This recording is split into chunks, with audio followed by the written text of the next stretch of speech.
gathered here today to talk about Star Wars, right? No, just kidding. Excited. I don't think we're going to talk about Star Wars. We're instead going to talk about asymmetric deterrence. But as we were just discussing, there's a lot of parallels between Star Wars and asymmetric deterrence. If you recall, the Death Star, exquisite, expensive, extremely powerful machine that will project throughout the entire galaxy and instill fear into all the other little planets there. And guess what took it down? You had a bunch of Ewoks with sticks and stones.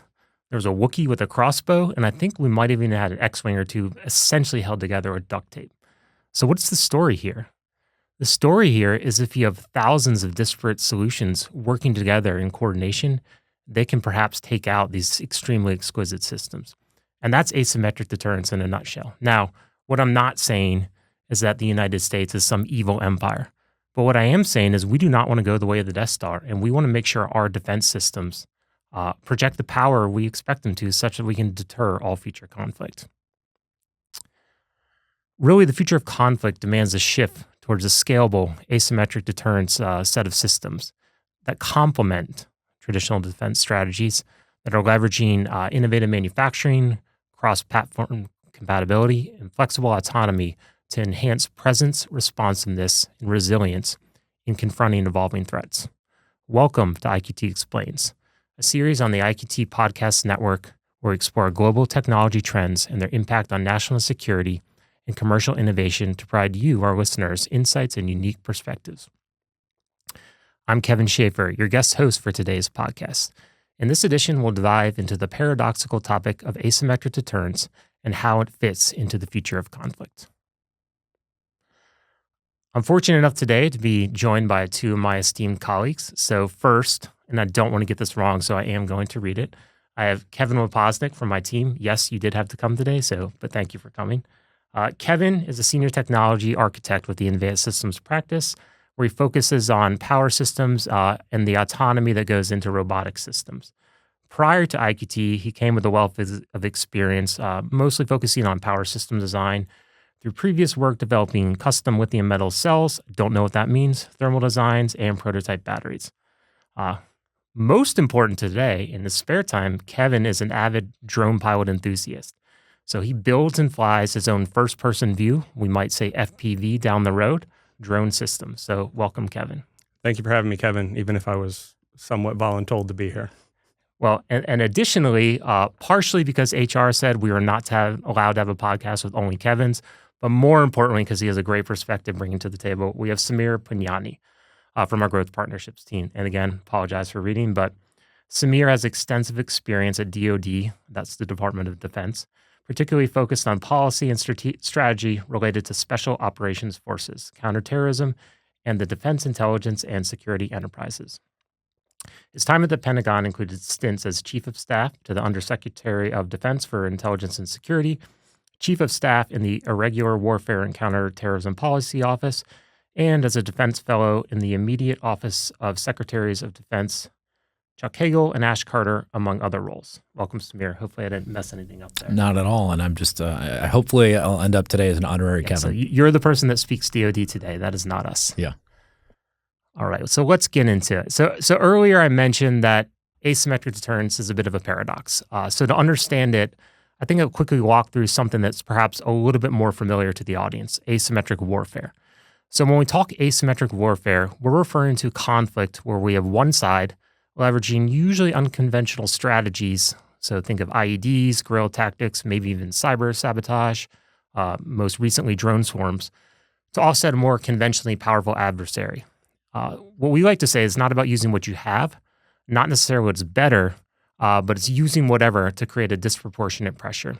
Classic examples of these that have largely happened in the last couple of weeks are cheap drones at volume to harass, surveil, or even strike targets well below the cost of traditional weapon systems.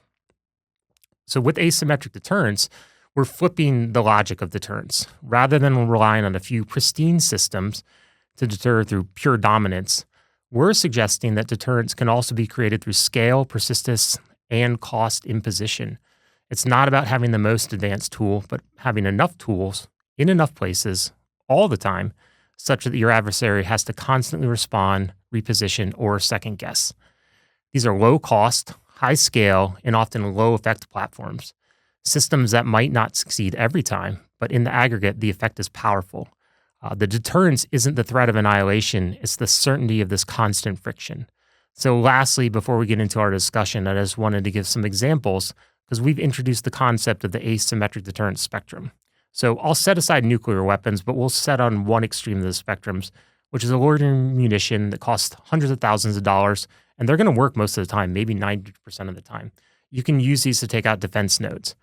In the middle of the spectrum, think your medium cost drones, so larger systems, not the ones that Kevin flies, but they're about $5,000 a piece, and maybe they're going to work 75% of the time.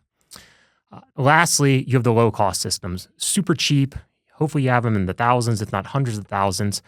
And when you send these out, you have an adversary that's going to have to look from every possible direction to see where these are coming from. So when you mix all these systems together, it's not about perfection. It's about the pressure you can put on an adversary that hopefully delays, or disrupts without ever firing a shot.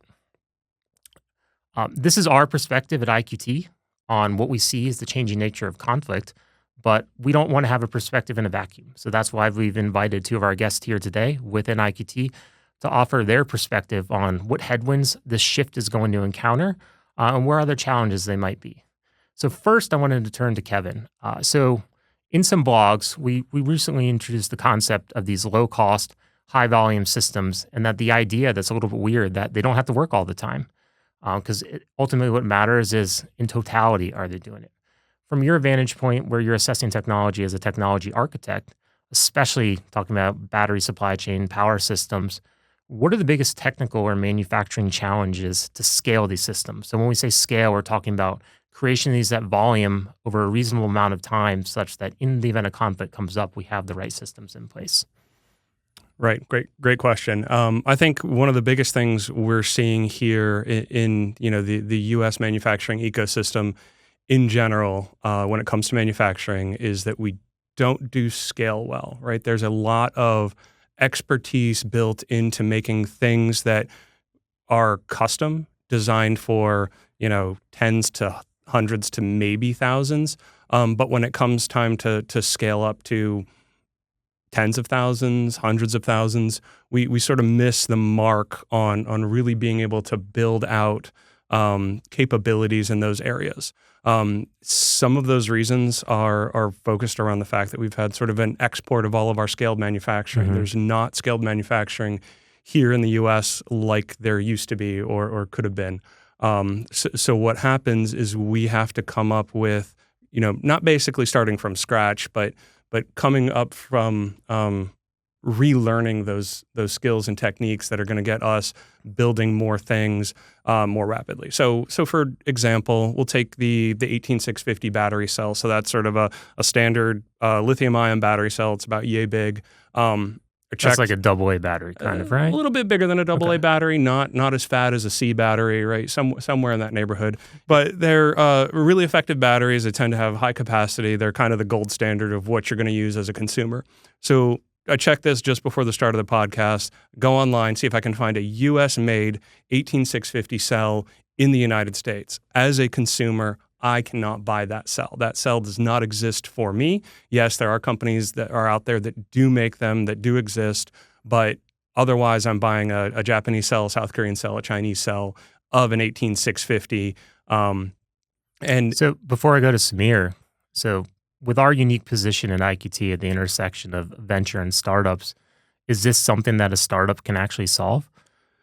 So there's portions of this that startups can solve. One of the things that needs to happen in order to be successful in scaling 18650 technology in the United States, which may or may not be the right way to go, is developing innovations around cell chemistries in that form factor, and then maintaining domestic capabilities in terms of manufacturing them. So if an 18650 was developed here in the U.S. that could do better temperatures, better rate discharge, better capacities, then we could scale around that technology.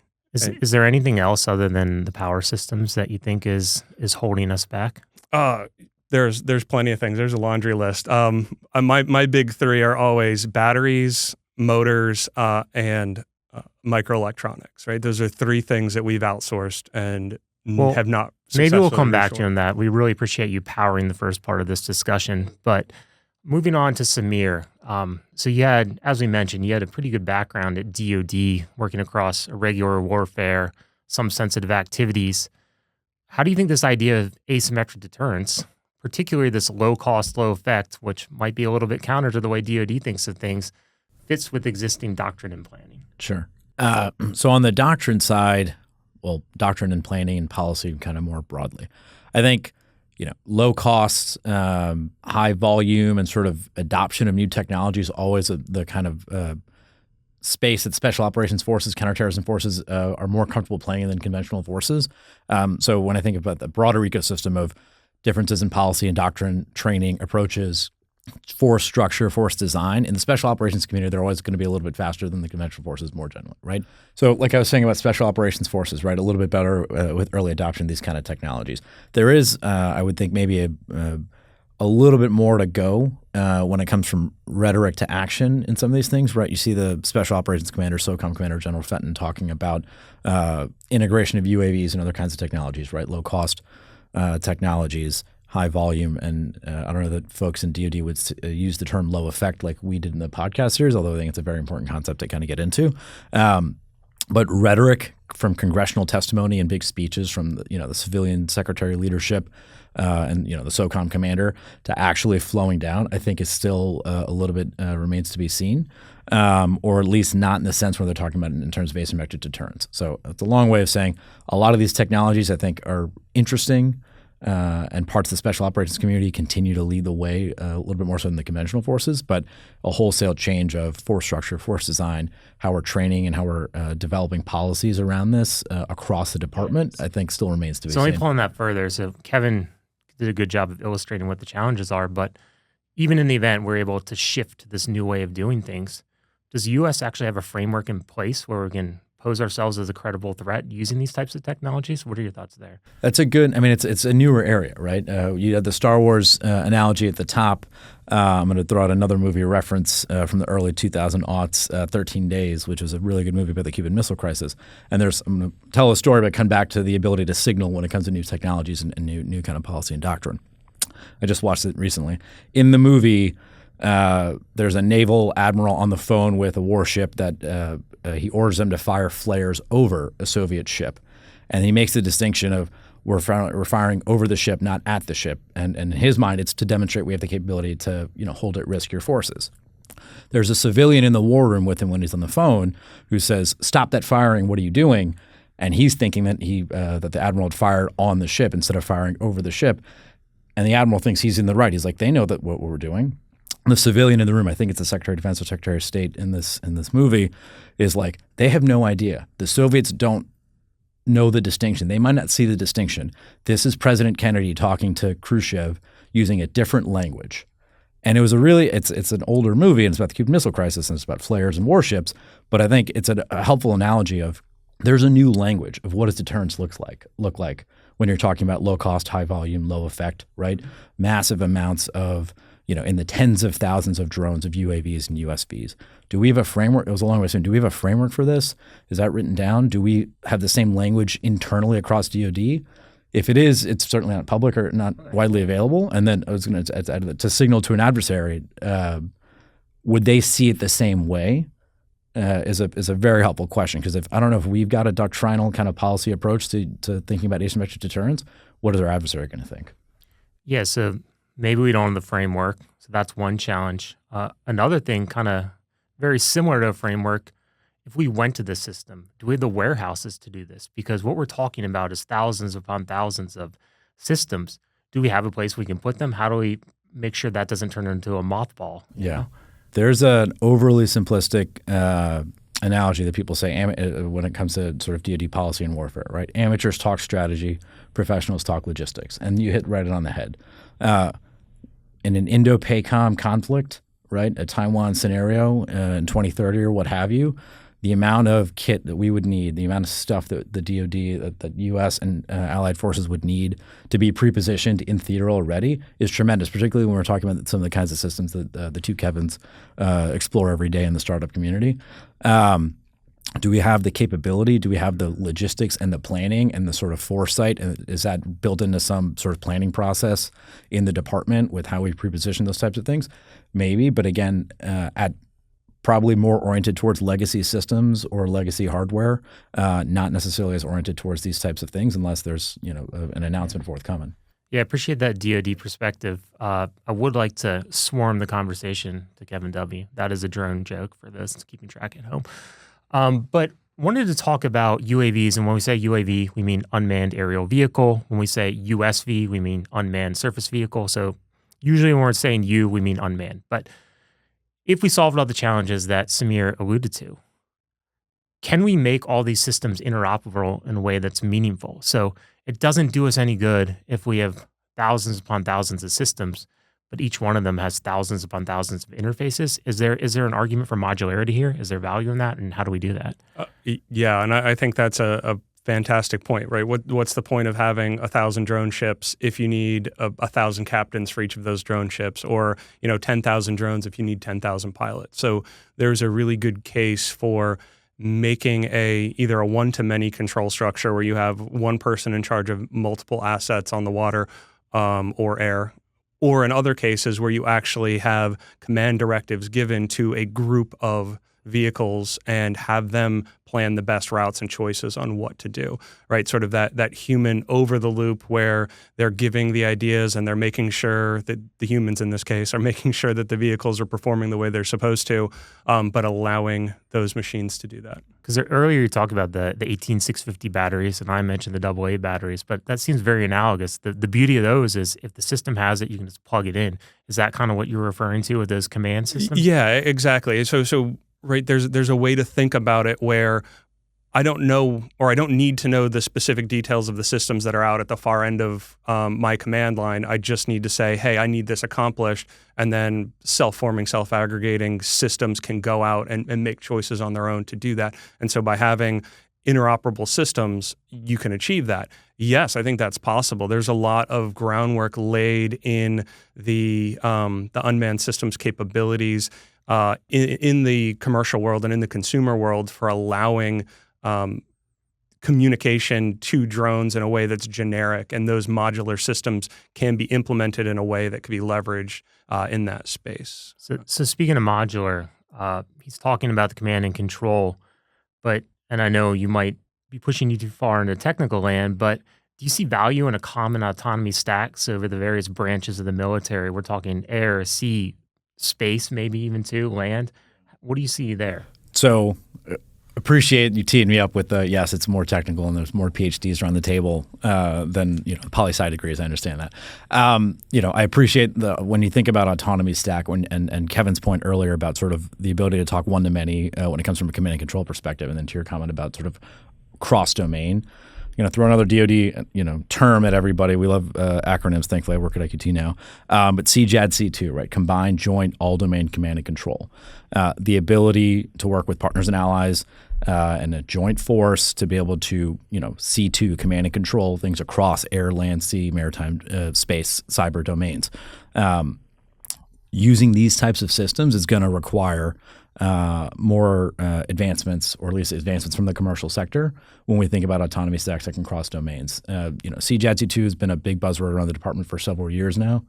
They talk about common operating pictures and common data systems and common sort of visualizations and the ability to talk. But I think with increasing reliance or the push towards more autonomy across within each domain, the ability for the technology to be able to speak cross-domain in that, one-to-many, and to have more generic, more modular, both systems and C2 approaches and systems would absolutely make CJAD-C2 a lot more real, a little bit more quicker, particularly, again, with the bigger push to autonomy across domains. So we're IQT. We care a lot about startups. We think startups have a huge role to play in technology development across the board, but in particular in asymmetric deterrence.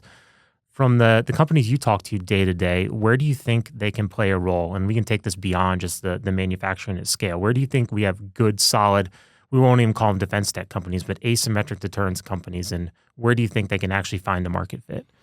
Yeah, I think we have several things that we look at, and I think you said not to think about manufacturing, but I think manufacturing really does end up being the thing that I look at most when it comes to evaluating new companies, is saying, okay, you say you can do this miracle or magical thing. Maybe it's not a miracle, maybe it's reality. You've demonstrated it, but have you demonstrated how you're going to go from or not even demonstrated, have you thought about how you're going to take that one single item that currently costs $30,000 a unit and then turn that into a system that's going to be,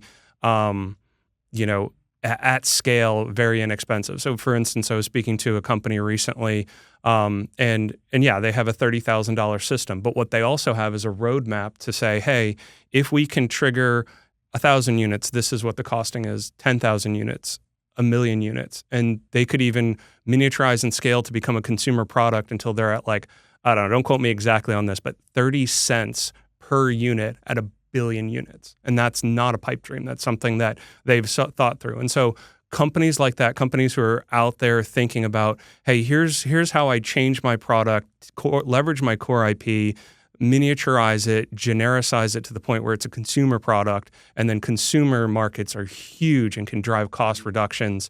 And I think we see that. Unfortunately, not every product can do that, but I think there is a lot of opportunity for saying, hey, these things make sense here in the defense market, but can we push them out a little bit? Is he right, Sameer? Will the DoD buy it? That's a good question for an acquisition professional. No, I mean, it's tough to buy things. I mean, we can go in that direction of sort of like where's the legislative, and that we'll get really into the weeds. But it is not. There's a cultural. I mean, I'll just take this sort of implicit question, which is there's a cultural shift. There's a sort of a legal framework shift in how what authorities and approaches that the department is allowed to take and what the department can do in and of itself. I will say, like, this administration has put out some early signals of a move towards, I think the term is more of a capability based rather than a program based approach to acquisition. It gets really DoD weedy, but there's a cultural shift into thinking about risk when it comes to system acquisition and procurement for sure. So great. We all know that life is just one big series of expected value calculations. So earlier I walked through the % chance of success for all these systems. So can you walk through an example, maybe to both of you, of how you have a system that is only going to work 75% of the time? And how is that a system that you're exhibiting strength? So that's a good question, and it walks a dangerous line there, right? Because I've come from a world, right? My previous experience was in batteries that worked 99.9995% of the time. So that's an incredibly high reliability value, and that's typically what you're looking at when you go in for these exquisite defense systems. But what you get in the 75% solution is number one, just being aware of what 75% means. Does that mean 75% effective? If I throw 100 of these things at a target, 75% hit the target, 75% disable the target, 75%.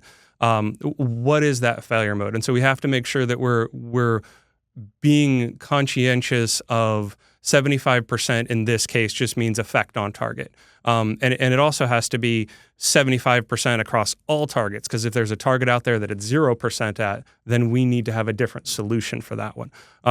But fundamentally, if we say, okay, 75% of the time it causes the effect we intend to and doesn't cause deleterious effects or anything to that effect, what we need to then think about is a value calculation, is saying when we have a system that costs $1,000 and it is causing an effect on target 75% of the time, therefore, okay, maybe we need to send 2 or 10. It still is more positive expectation value, positive EV, than sending a $40,000 missile at it, right? It's how can we burn pennies rather than burning fistfuls of $100 bills per shot. So yeah, that was a lot of math. I'll take your word for it. Just to throw it back to Sameer, though, and I'll help you with the math here. So if you send 1,000 systems and it's 75% effective, that means you're going to have 250 systems that just did not work. Is there any value in that? How do you show value where you're saying that these things are not going to work? Well, first of all, thanks for the subtraction assistance. And second of all, I think, and you kind of hit it at the top when we talked about the way that we're defining asymmetric deterrence as sort of, it's a part of the irregular warfare kind of bucket of tools. Another huge part of the kind of toolkit when you talk about irregular warfare is the information operations space. So, you asked at the beginning of is there a specific example? I don't know about a specific example, but more broadly from a strategic policy ends perspective, even if, put aside we have to buy or change a culture of sort of buying things that are not going to work 99.9% of the time, but they're going to work 75% of the time, there's still value in that. And how you employ them and how you use things like information operations, military deception, perception management, right? Thinking the adversary, thinking the Chinese or the U.S. projecting to the PRC, DPRK, Iran, what have you, about this capability isn't 75%. You don't know what it is, but we know what it is. What the failure rate is and what the success rate really is. There's still value in a capability like that. It would take a little bit of a culture shift, but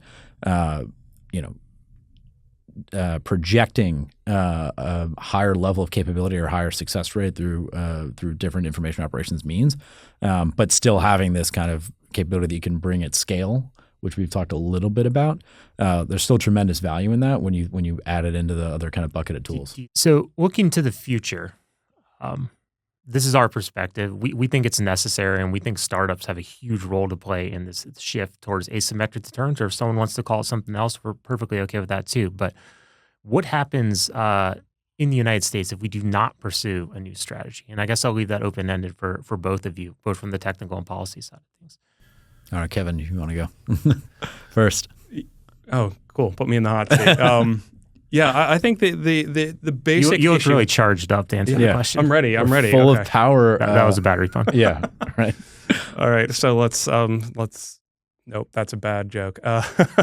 What's going to happen if we don't pursue asymmetric deterrence is we're basically going to be at an economic disadvantage. We're going to be continuously bled dry in conflicts where there is a massive cost difference. And so in order to keep up with that, we do have to sort of drive into pushing technologies that make asymmetric deterrence either invalid by developing counter systems, which are low cost and effective, or we need to develop our own systems where we're challenging that sort of status quo in terms of dollars and cents. I think it's a massive economic disadvantage to just do exquisite systems where we're seeing this over the Red Sea, where we're spending a lot of money on munitions that really don't make the cost equation level. And then before I turn to Sameer, one thing to point out, this is happening. It's in the art of the possible. And we've talked to companies that are doing this. So in the event the United States does not lead and start to adopt these technologies, there is a big question, I think, in everyone's mind of where does this technology go? I don't think it's just going to get thrown in the dumpster. It's been developed, but interested for your perspective as well. No, and I'm glad you brought up the Red Sea aspect, right? Like if you looked at we can do our math again, right? Of the dollar cost amount of every munition that the United States and U.S. Central Command, just the cost per ordinance against the Houthi rebels, right? And versus the capabilities and the cost structure on their side, right? It's night and day. So I think the question was sort of what happens if we don't get there. I think the challenge is we're kind of getting there, but in different ways, right? Unmanned uncrewed's been a big push for quite a long time, right? Reducing the risk to U.S. personnel with the push to unmanned uncrewed, the push for autonomy. So adoption of the technology is certainly happening at scale. Maybe not the way it probably could or should. And to Kevin's area of expertise, right, when it comes to power, energy, manufacturing, right, that will be the game changer for adoption of that aspect of the technologies under asymmetric deterrence. What's going to happen if we don't fully get there from a policy and strategic perspective? DPRK and other adversaries are going to take an advantage in some of these technologies, and it plays to this gets into your guys' area more, but it plays to the manufacturing, technological, and sort of economic strengths that we as the U.S. are at a disadvantage on because these adversaries, particularly the PRC, can produce these things at scale, or at least have the capacity to do so. So we're leaving something on the table, and we're kind of halfway there in parts and pieces, but the full adoption for all aspects of the technology across all parts of the department, whether it's conventional forces, policy, doctrine, training, et cetera, still a little bit we're halfway there, but not quite. Yeah, so thanks for that. I think we've had a pretty robust discussion today, and I think we'll start to wrap it up. I do recommend anybody listening. We've written 2 blogs to date on this topic. We plan to explore it further. this is a relatively nascent area of what we would call the defense tech world, and we do have a perspective on what we think should happen. So thank you for listening to today's episode of IQT Explains, a series on the IQT Podcast. Please subscribe for more, leave us a review, and maybe even visit IQT.org to learn how tech is shaping national security. Thank you.